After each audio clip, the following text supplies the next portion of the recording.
545장 하늘 가는 밝은 길이 내 앞에 있으니 살픈 일을 많이 보고 늘 고생하여도 하늘 가는 밝음이 어두운 간을 헤치니 예수 공로 지하여 항상 빛을 보소서. 하나님 말씀 고린도후서 5장 18절에서 21절 말씀입니다. 18절 말씀 제가 먼저 받들어부터 봉독드립니다. 모든 것이 하나님께로 났나니 제가 그리스도로 말미암아 우리를 자기와 화목하게 하시고 또 우리에게 화목하게 한 직책을 주셨으니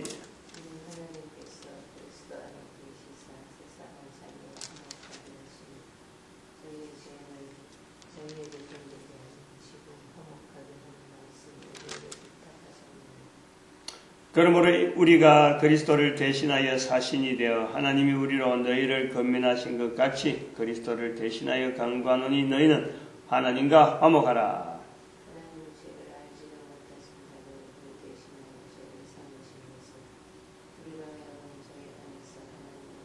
되게 하려 하심이니라. 아멘.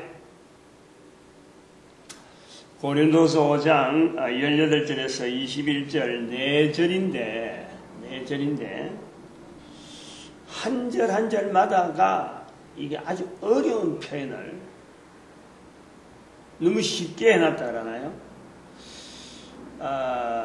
어쩌보면 말이죠. 이게 전도 언어로 보면은 서로 통하는 언어가 되어야 되잖아요. 상대방이 내가 말하는 내용을 상대방이 알아야 되고 또 상대방의 입장이라는 상대방이 지금 가지고 있는 어떤 문제, 그 문제에 참 복음으로 인해서 저들의 문제가 해소가 되어진다든지 해소될 수 있는 방안을 받아들이게 한다든지 이 의사소통에 대한 의사. 근데 여기 고린도서 5장 18절에서 21절 나오는 4절인데 이 한 절 한 절마다 이게 다 어려워요. 어려운 내용이 화목이라는 단어라. 화목. 18절에는 화목하게 하는 직책, 19절에는 화목하게 하는 말씀, 20절에는 하나님과 화목하라, 21절에는 하나님의 의가 되게 한다. 이 고린도후서 5장에 나타나는 4절의 마지막, 5장의 마지막 부분에 있는 4절, 화목하게 하는 직책이다. 화목하게 하는 말씀이다.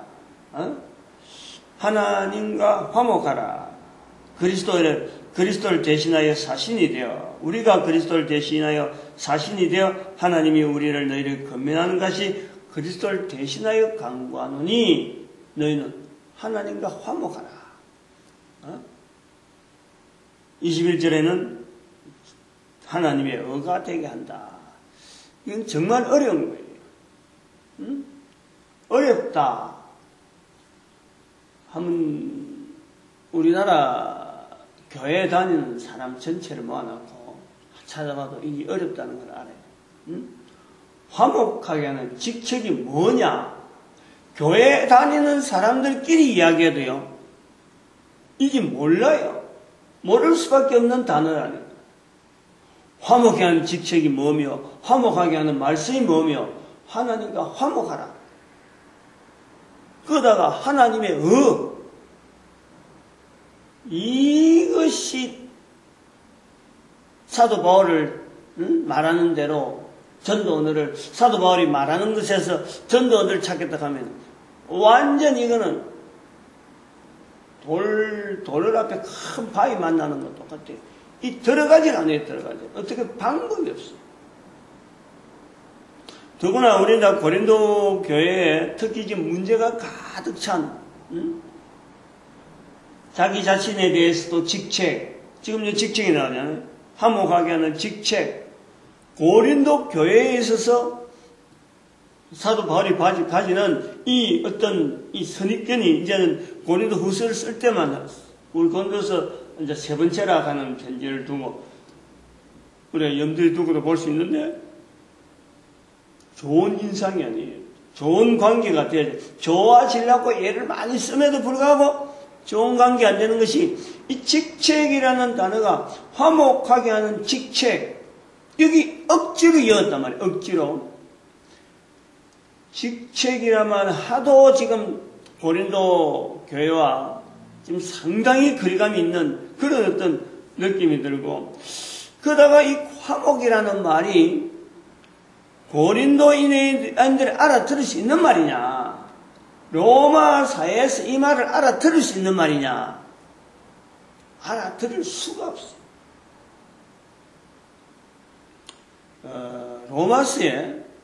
로마서에도 사도 바울이 화목제물이라 말을 씁니다. 화목제물.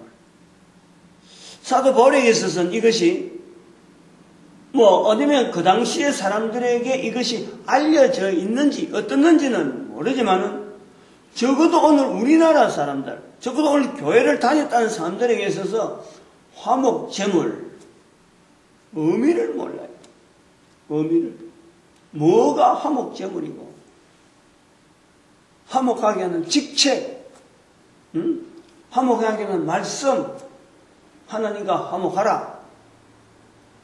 하나님의 의만 연결이 안 돼도 그래도 화목이라는 단어만 갖고 해도 이게 어려운데 어렵단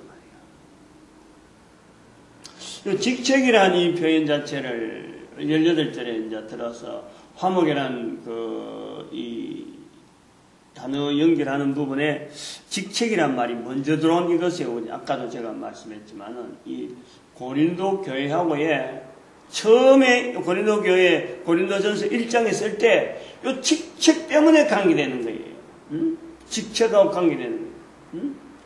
게바냐, 아볼로냐, 바울이냐, 그리스도냐, 네 개로 불려져 있는 이 고린도 교회에 그러면서 사도 바울로 하여금 사도 바울이 은근하게 이제는 내가 사도니까 내가 부활의 사신이 되어서 이렇게 전한다 하고 우리가 부활에 대한 고린도서 15장에서 부활에 대한 내용을 우리가 흠뻑 젖어온 것도 자기가 사도라 하는 것에 대해서 변명하는 거예요. 다시 말하면 다른 사람들 앞에 내가 사도라 하는 것을 내놓기 위해서 어떻게 부활에 대해서 자기가 그렇게 집착을 하고 있는지 다른 사람들을 핍박하던 예수 그리스도를 전하는 사람을 pit박하던 하나의 위치에서 사도라고 하는 이 자리에서 다른 사람들을 건면하고 편지를 보내고 있는 사도 바울의 입장이랍니다. 불란한 사도 고린도 교회가 불란하다 하는 내용을 듣고 편지를 했는데 두 번째 편지, 세 번째 편지에서 자기한테 돌아오는 반응 자체가 사도가 바울이 사도냐? 왜 스스로 사도라 하면서 고린도전서의 같은 경우에 여자들에 대해서 그렇게 심하게 평가를 해버리고 여자 머리 쓰는 거라든지 여자 교회에서 말하는 것은 좋지 않다라고 옳지 않다라고 말하면서 도대체 바울이 뭐냐? 고린도전서 교회만 고린도전서라는 글만 보면은 이 고린도 교회를 처음에는 참 다른 편지하고 비교해 보면은 그 있는 곳마다 교회를 세운 곳마다 안부를 전하기 위해서 평안이 있기 위해서 참 선하게 편지를 했는데 돌아오는 게 사도에게 공격적으로 나쁜 소식으로 대항하는 쪽으로 들어온단 말이죠. 그러니까 두 번째, 세 번째 보낼 때 감정이 격해지고 특별히 세 번째 편지 여기서는 우리가 그 절제하느라고 1, 2절에 그 절제하느라고 얼마나 애를 쓰는 사도 바울의 그 내용을 많이 드러나는 표현하는 표현을 보면서 우리가 찾아낸단 말이에요. 근데 화목하게 하는 직책이라고 하는 이 단어를 쓰는데 사도 바울에게 있어서 이 어려운 말인데도 지금 여기에 뭐 어쩔 수 없이 썼다 그러나 뭐 거침없이 쓰는 거예요. 거침없이. 상대가 알아듣든 알아듣지 못하든 간 이걸 쓰는 거예요. 우리가 이 전도하는 쪽에서 보면요, 이건 정말 안 맞아요. 알아듣지도 못하는 말을, 이거는 우리가 소화를 하고 해석을 하고 나름대로 풍성하게 내 거로 만들어가지고 이걸 전해도 이 상대가 말이죠. 못 알아듣는 이름파인데 전혀 못 알아듣는 말을 쓴다는 것은. 이제 그렇게 우리가 이 상황을 볼 때, 지금에서 볼 때 그렇다 이거예요.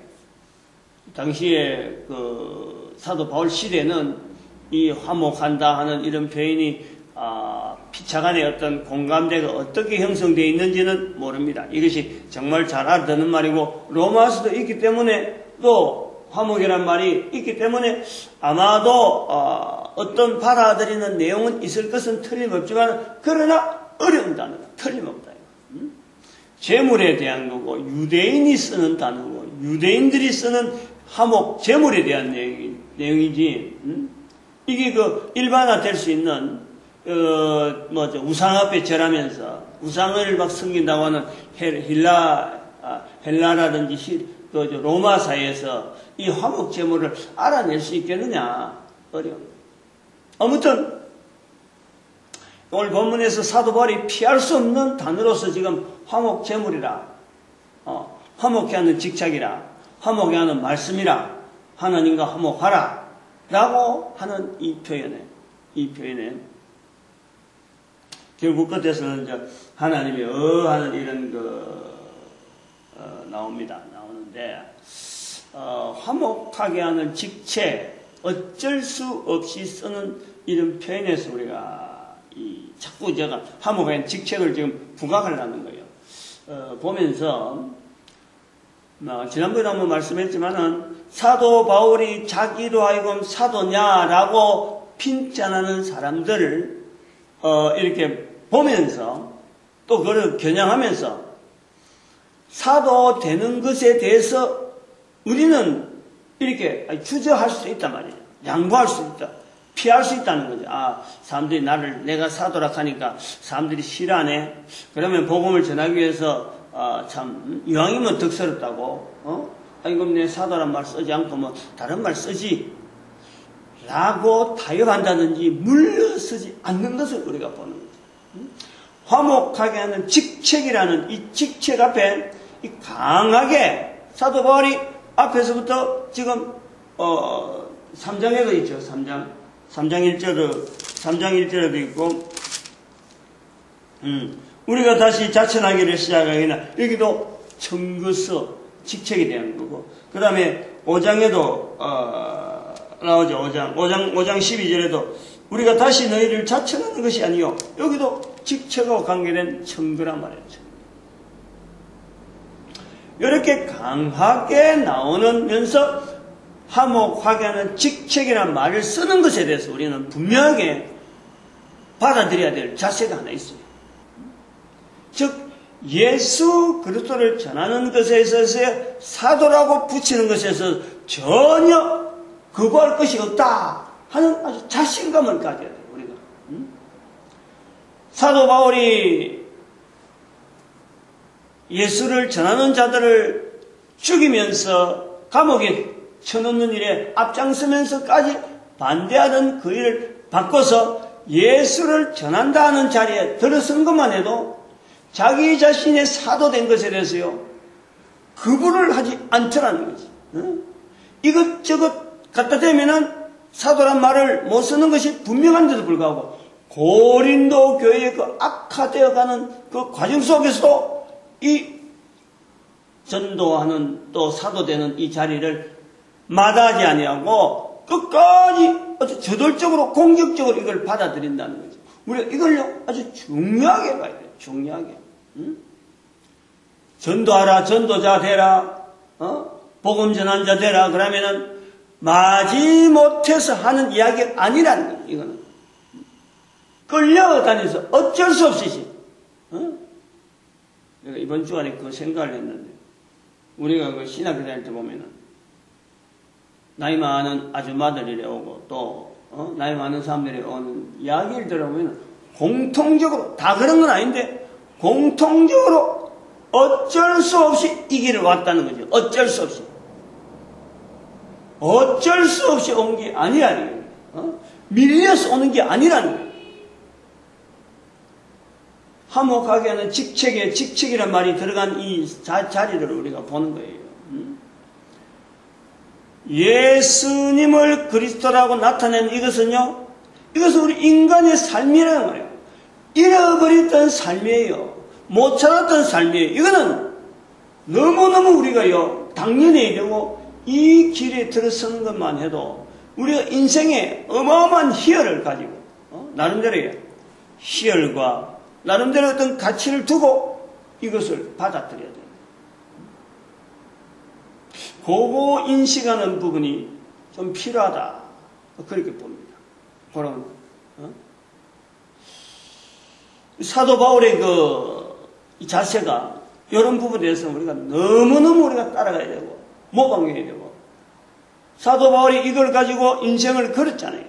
그 인생을 걸은 것 때문에 2000년 동안 우리는 사도 바울의 행적을 비춰보면서 예수님이 내 말 명령으로 해서 이런 해라. 내가 전도하러 왔노니 마가복음 1장 38절에 있는 말씀처럼 우리도 다른 말에 전도하고 내가 이를 위해서 왔다. 예수님이 전도하러 왔다 해서 우리가 2000년 동안에 그 명령을 준수했느냐? 아니죠. 사도 바울이 있었기 때문에 예수님은 신이시니까 우리가 레벨을 넣어버리는 거죠. 근데 사도 바울이라는 사람이 한 사람이 있어갖고 자기의 전 인생을 전도하는 데 비쳤기 때문에, 나타냈기 때문에 오늘날 교회에서 전도 안 하는 문화가 수천 년 동안 흘러오는 과정 속에서도 그래도 바울이라는 자리가 딱 있어나니까 우리가 그 자리를요, 나름대로 흠모하고, 전도해야지, 나도 바울처럼 전도해야지, 라고 하는 이런 언어가 있다니까. 이런 공감대가 있다니까, 우리가. 바울이라는 자리가 아주 중요하게 그런 자리를 가지고 있다니까. 근데 바울이 이 직책 때문에 엄청난 지금 공격을 당하고 하지 마라, 쓰지 마라 하는 이런 식의 어떤 무언의 압박을 당했다는 거예요. 화목하게 한 직책을 쓰는 것에 대해서. 이 글을 읽는 사람들은 이 예사로 그냥 똑같은 글자고 앞에서 넘어가지만은 쓰는 사람에 있어서 이거는요, 한번 글장을 보면은, 아까도 제가 계속했던 3장 1절이라든지 5장 12절이라든지, 그 다음에 오늘 보면은 5장 18절 이런 표현에서 직책이라는 말이 나올 때, 아마 이 고린도 교회에 대한 이 사도 바울의 이 어떤 중심에 있는 걸 우리는 그렇게 읽는 거예요. 아무리 그래도 사도 바울은 안 낫는다 이거죠. 즉 전도하는 이 일에 사도라고 붙인 이 부분은 제자들이 사도라고 붙이는 이상에는 자기도 전하는 입장에 있어서는 이 사도를 안 낫는 거예요. 내가 사도다 라고 하는 거예요. 즉 전하는 일만 한다는 거죠. 참 아픈 이야기지만은 한 비교를 해볼 만해요. 비교를 해볼 만해요. 제가 이 내용을 이런 어떤 실제 인물하고 한번 비교를 해봤어요. 본인은 어떻게 이걸 받을지 모르지만은 우리 교회는 이런 내용을 갖고 한번 여러 가지 예화를 드니까 비교가 되겠다. 며칠 전에 주일 저녁인가요? 월요일날 저녁인가? 밤에 그 조혜련 씨의 이혼, 금년 4월 5일날 이혼 행보로 발표를 했는데 탤런트잖아요. 아주 인기 있는 탤런트인데 언젠가 하면 붕어빵 KBS인가 SBS인가 붕어빵 아들하고 같이 나오면서도 아들이 엄마한테 공개적으로 여러 사람이 있는 데서 하더라고. 우리 엄마는 가정에 충실하지 않다. 이렇게 이야기하더라. 그것 때문에 엄마한테 섭섭하다 하는 거예요. 그때도 벌써부터 이혼에 대한 이런 분위기가 있었던 것 같아요. 즉 남편하고 굉장히 이게 접근이 안 된다 이런 거예요. 이제 그런 걸 해도 뭐 개인 사정이 돼서 알 수가 있나요? 잘 모르죠. 근데 이번에 이제 이경규 씨하고 이혼하고 난 뒤에 며칠 전에 이제 밤 시간에 인식을 이경구 씨하고 거기에 또 몇몇 사람들이 스텝진들하고 그 다음에 조혜린 씨가 이제 하나의 이 게스트를 해갖고 이렇게 앉은 거죠. 그래서 이제 대담을 하는데 보니까 남편이 싫다든지, 그러고 자기가 어떤 자기 자신이 어떤 방탕했다든지, 소위 말하면 일반적으로 아는 이혼 조건하고는 하나도 없어요. 단지 뭐냐니까, 이 조혜련 씨는 가족들하고 가정생활 하다 보니까 가정생활에 집착하려고 마음을 쓰는 것보다는 가정생활을 아예 제치버리고 애 낳는 거예요. 애가 출생하니까 낳고 기르려고 하는데 애 기르는 문제조차까지도 대신하는 소위 일이라는 게 있다는 게 일. 방송이라고 하는 이 방송 이 활동에 자기는 오히려 그렇게 막 매진해버리는 거예요. 그러니까 기존에 우리 사회에서 보는 하나의 주부로서 방송인으로서 보는 거하고는 완전히 다른 거예요. 완전히. 근데 이제 그러면서도 개인은 이혼이라고 하는 자기는 자기의 어떤 가정, 자기의 어떤 삶의 어떤 길은 이 방송 자체에 출연해서 돈을 만드는 것도 있지만은 이 일, 이거 자체가 가정 어떤 일반적인 사람들이 보는 가정 운영하는 거하고는 자기는 이 길이 낫다. 그래가지고 이혼을 택한 거라고. 남편이 아무리 좀 그만해라 해도 가정을 돌봐라 해도 이 가정을 일을 놓지 않는 그 자세 때문에 남편도 더 이상 부인도 더 이상 서로 간에 갈라설 수밖에 없고 애들이 이제는 이혼이라고 하는 고통 때문에 당하는 그 아픔을 본인이 설명하는 거예요. 알면서 알면서. 남편도 남편하고 같이 있고 싶어 하지만은 일이라는 것 때문에 도무지 이 가정을 더 이상 내가 잡고 있으면 안 되겠다 하는 이런 쪽이에요. 그러니까 일반적인 이 어떤 이혼하고는 전혀 안 맞는 거예요. 어떤 가정의 어떤 서로 간의 불미스러운 것 때문에, 어떤 간에 서로 재산 분쟁 때문에 전혀 그런 것 없이. 그래, 그걸 이렇게 보면서 저는 이 사도 바울의 입장을 한번 생각을 해보는 거예요.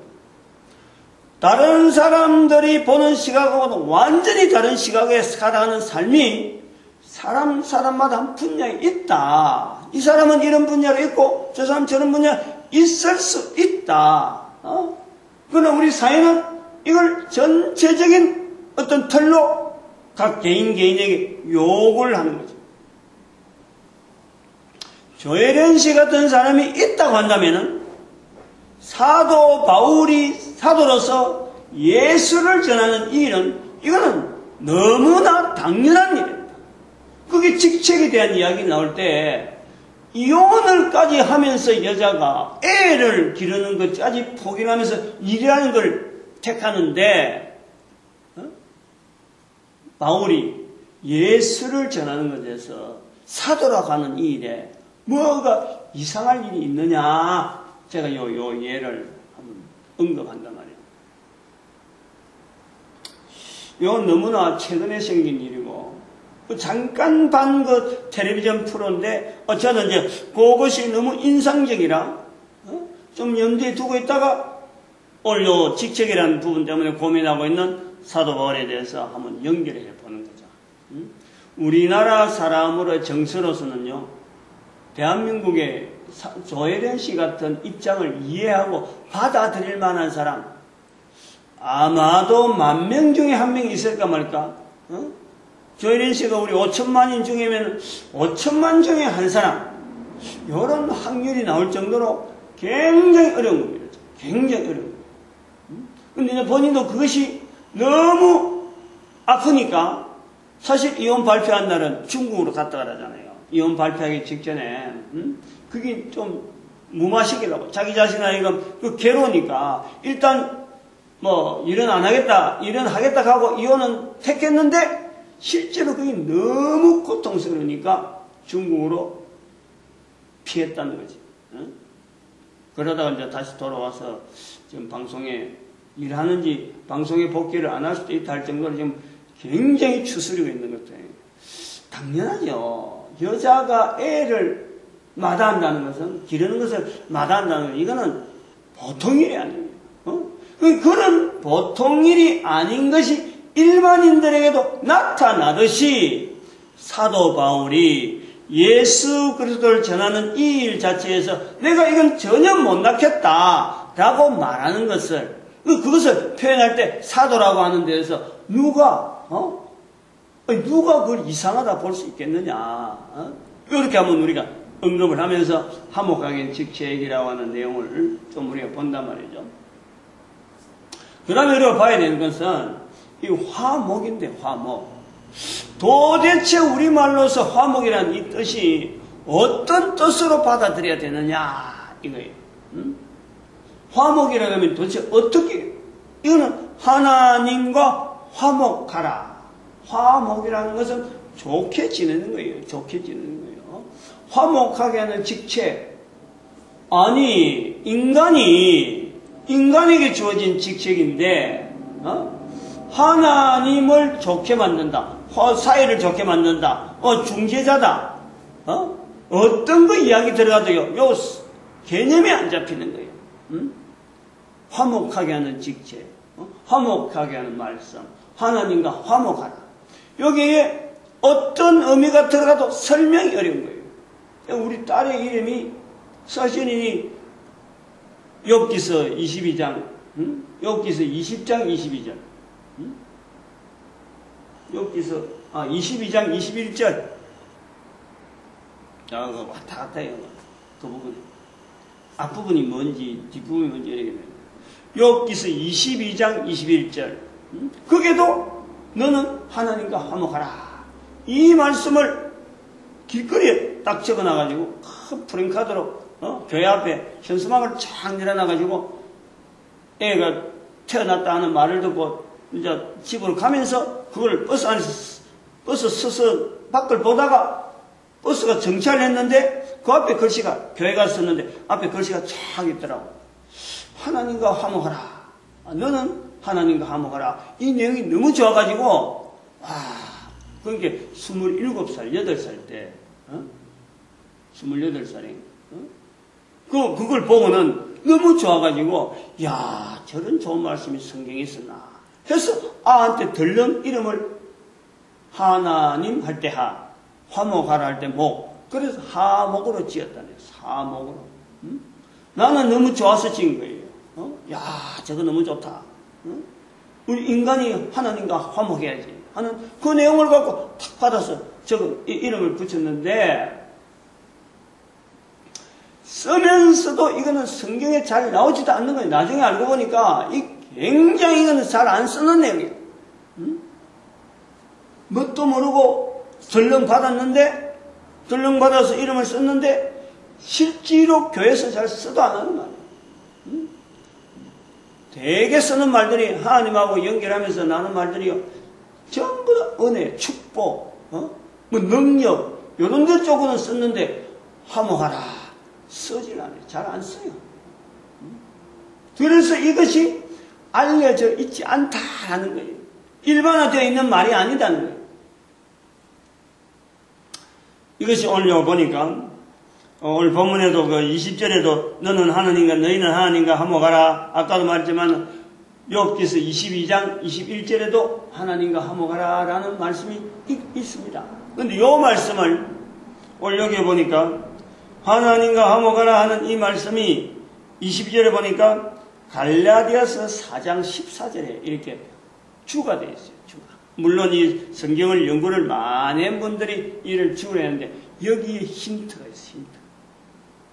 하나님과 화목이란 이 말을 어떻게 우리가 받아들이고 어떻게 해서 성경에서는 이것이 구약에 있는 하나님과 화목이라는 이 표현을 신약에 하나님과 화목 이 표현을 했는데 신약에 있는 사람들이 이걸 도대체 어떻게 받아들이길래 이렇게 쉽게 쓰는 언어로 되어 있을까? 갈라디아서 4장 14절에 이게 힌트가 있어요.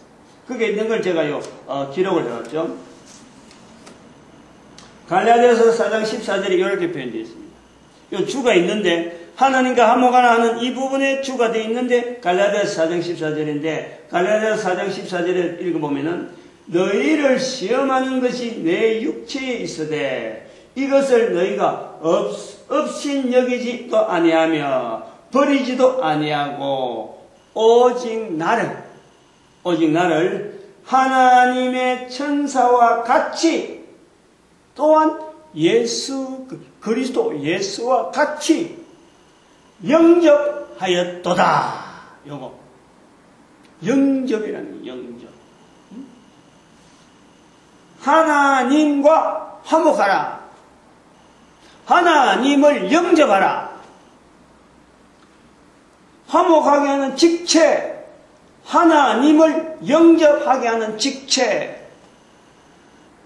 갈라디아서 4장 14절이 없으면요, 이 말씀은 진짜 우리가 언어로 해석하기에는 너무너무 어려운 부분이에요. 그런데 영접이라는 갈라디아서 4장 14절에 바울을 하나님과 같이 그리스도 예수와 같이 영접했다는 거예요. 여기 사도 바울에게 있는 자기를 사도라고 하는 이 직책에 대한 스트레스를 받고 있는 사도에게 있어서는 바울에게 있어서는 이게 엄청난 자부심이며 위로며 하나의 큰 전환점이죠. 다르게 생각해 볼 수 있는 거예요. 고린도 교회는 직책 때문에 지금 분란이 일어나 있는데 갈라디아 교회는 바로 자기를 받아들이는 이 자세가 그 전에는 그 앞으로 가보든지 보면은 말이죠, 목이라도 내놓는 이런 이런 그 표현도 있고 아주 그래요. 이 하나님 앞에서의 우리가 화목한다든지 화목하는 이 직책이라든지 화목하는 말씀이라든지 이것 자체를 전체적으로 보면은 영접이라 받아들이는 거예요. 하나님을 받아들이는 거예요. 이것 자체를 화목이라. 근데 받아들이는 것도 그냥 받아들이느냐? 오늘 여기 고린도후서 5장의 앞으로 조금 가보면 5장 9절에 그런즉 우리는 거하든지 떠나든지 주를 기쁘시게 하는 자, 주를 기쁘시게 하는 자. 영접이라는 억지로 안 들어가는데 억지로 집어넣는 게 아니고 이걸 아주 기쁘게 받아들이는 게 이게 화목이란 말이에요. 영접이라는 뜻이 왕이 지나가니까 안 그러면 큰 건세 가진 자가 지나니까 내가 받아들이지 않으면 내한테 불이익이 있으니까 그래서 어쩔 수 없이 받아들인 그것이 영접이 아니에요.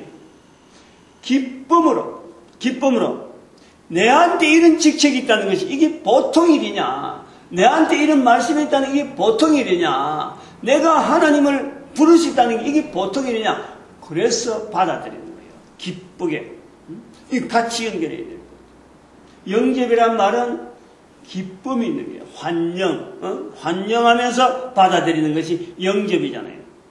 그래서 오늘 본문에 성경 오늘 고린도후서에 있는 5장에 있는 5장 9절에 있는 말씀을 하면 기쁘게 받아들여요. 기쁘게. 영접 같은 내용인데 고린도 교회를 향해서 쓰는 말하고 직책이라는 말하고 같이 하면서 화목이라는 것을 해보면은 5장 9절과 오늘 18절에 있는 말씀, 그 다음 20절에 있는 하나님과 화목하라는 이 부분이 갈라디아 4장 14절에 영접이라 하는 표현으로 받아들인다는 거죠. 요걸 우리 알아야 돼요. 우리가 여기서 인간이 하나님의 의라하는 이 호칭을 붙이려고 그러면은 하나님 앞에 기쁨이 되어야 되잖아요. 하나님 앞에 하나님을 기쁘시게 받아들이는 그 자체가 우리가 직책으로 나타나는 거예요. 그것이 하나님의 기쁨이 되어진단 말이죠. 하나님께서 주시는, 하나님께서 일거리를 맡기는데 그 맡기는 일을 내가 기쁘게 받아들이는 거죠. 그러니까 사도 바울이 직책에 대해서 연연하면서 전혀 물러서지 않는 그 이유가 하나님 앞에 기쁨 되기 위한 길이 자기에게 다른 게 선택의 길이 없어요. 그 일 말고는 없는 거예요.